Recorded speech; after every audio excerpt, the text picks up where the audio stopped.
Ohayou minasan, balik lagi bersama aku Nefertari Lily di sini dan selamat datang juga di channel Anime OP.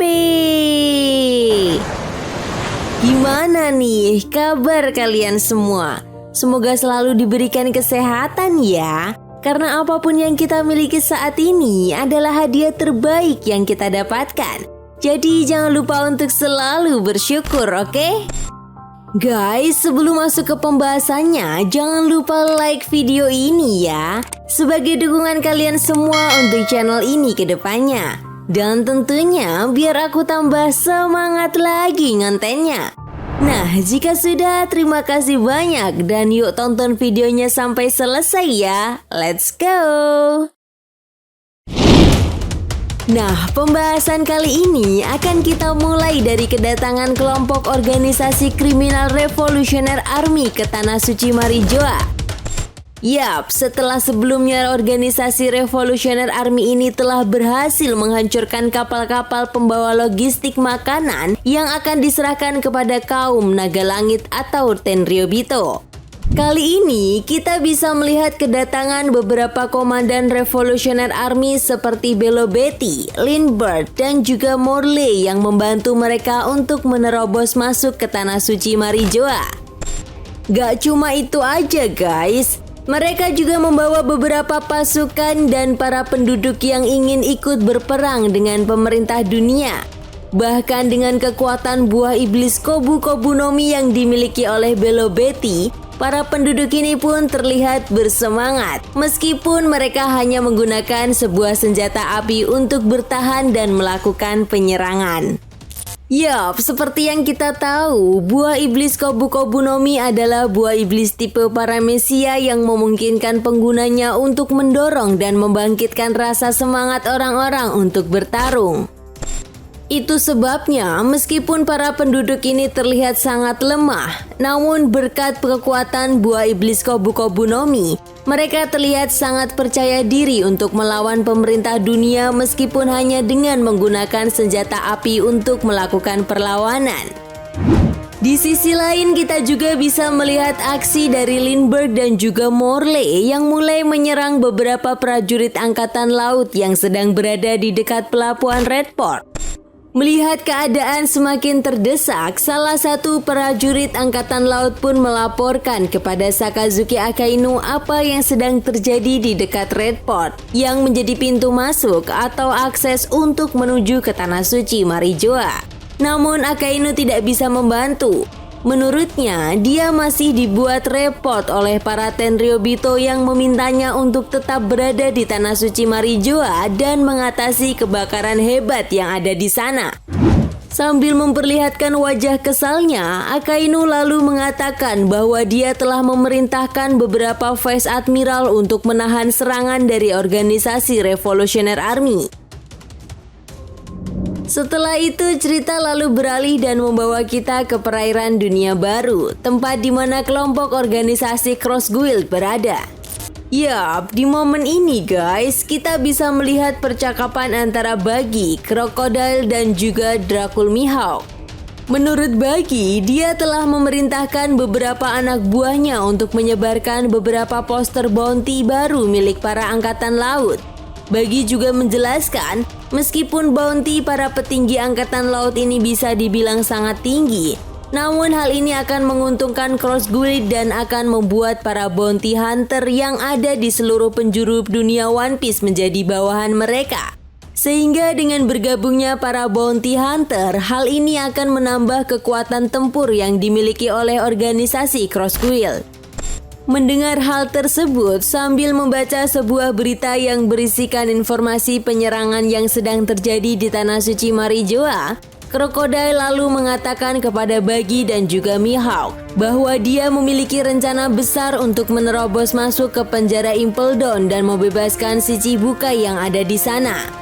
Yap, menurut Crocodile, kekacauan yang saat ini terjadi di Tanah Suci Marijoa bisa mereka manfaatkan untuk menerobos masuk ke penjara Impel Down.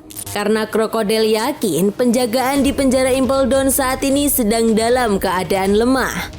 Crocodile juga menegaskan dia dan juga Buggy yang telah mengetahui akses menuju ke penjara Impel Down serta rute pelarian yang ada di dalam penjara Impel Down akan membuat mereka dengan mudah untuk membebaskan si Chibukai seperti Doflamingo dan juga Edward Weevil serta beberapa tahanan yang bisa mereka jadikan bawahan.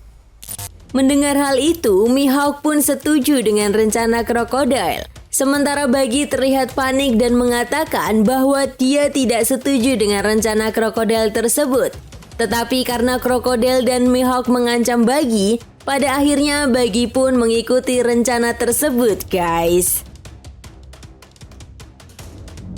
Nah, tentu ini sangat menarik ya guys. Jika benar organisasi Cross Guild ini akan melakukan pergerakan untuk membebaskan Doflamingo dan juga Edward Weevil, tentu hal ini akan menjadi kekuatan tambahan yang akan membuat organisasi Cross Guild semakin tambah kuat. Setelah itu, cerita lalu beralih dan membawa kita ke Tanah Suci Marijoa. Yap, dalam sebuah halaman ganda yang sangat epik guys, kita bisa melihat sebuah kebakaran yang hebat yang terjadi di area pemukiman para Tenryobito. Bahkan di panel ini, kita bisa melihat beberapa Tenryobito yang panik dan memerintahkan prajurit pengawal kerajaan untuk segera memadamkan api. Nah, saat para prajurit pengawal kerajaan tersebut akan memadamkan api, tiba-tiba Sabo dan Karasu muncul dan langsung menghajar mereka semua dengan kekuatan buah iblis merah-merah Nomi miliknya. Sementara Karasu menyerang dengan burung gagaknya.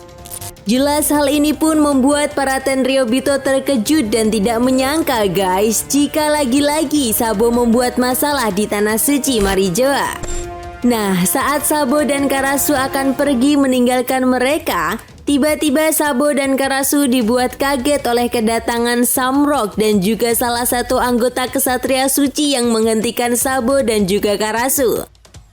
Belum diketahui pasti identitas dari anggota Kesatria Suci itu guys, namun yang jelas dia adalah seorang wanita yang menggunakan pakaian layaknya bangsawan.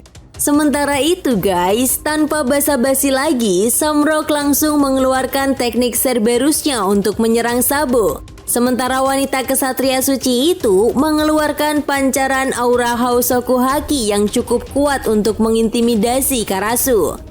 Belum diketahui pasti bagaimana kelanjutan pertarungan mereka, namun menurut Mimin Lily, ini akan menjadi pertarungan yang cukup seru sih. Mengingat kita juga belum mengetahui pasti bagaimana kekuatan penuh yang dimiliki oleh Samrock sebagai seorang pemimpin Kesatria Suci. Setelah itu, chapter pun kemudian ditutup dengan sebuah halaman ganda yang sangat epik guys. Di tengah-tengah kebakaran yang sedang terjadi di Tanah Suci Marijoa, kita bisa melihat Monkey D. Dragon yang bertemu dengan Gorosei Garling. Yap, sepertinya duel di antara mereka benar-benar akan segera terjadi. Bahkan intensitas duel antara Garling dan juga Dragon akan semakin meningkat, di mana Garling akan mengeluarkan kekuatan penuhnya. Sementara Monkey D. Dragon juga wajib menggunakan kekuatan penuhnya untuk menghadapi serangan dari Gorosei Garling.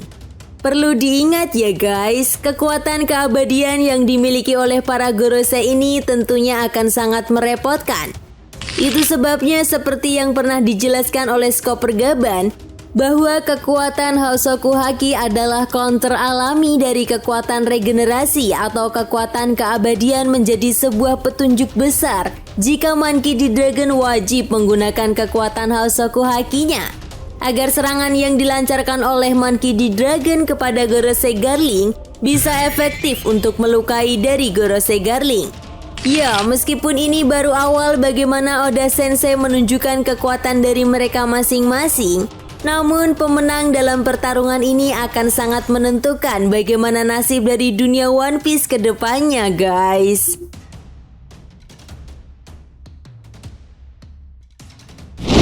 Oke, kayaknya cukup segini dulu ya guys pembahasan kita kali ini tentang pergerakan yang dilakukan oleh organisasi Revolutionary Army dan juga pertarungan yang terjadi antara Monkey D. Dragon versus Gorosei Garling. Nah, jika kalian punya pendapat lain, silahkan tulis pendapat kalian di kolom komentar ya. Dan sampai jumpa lagi di pembahasan berikutnya. Bye-bye.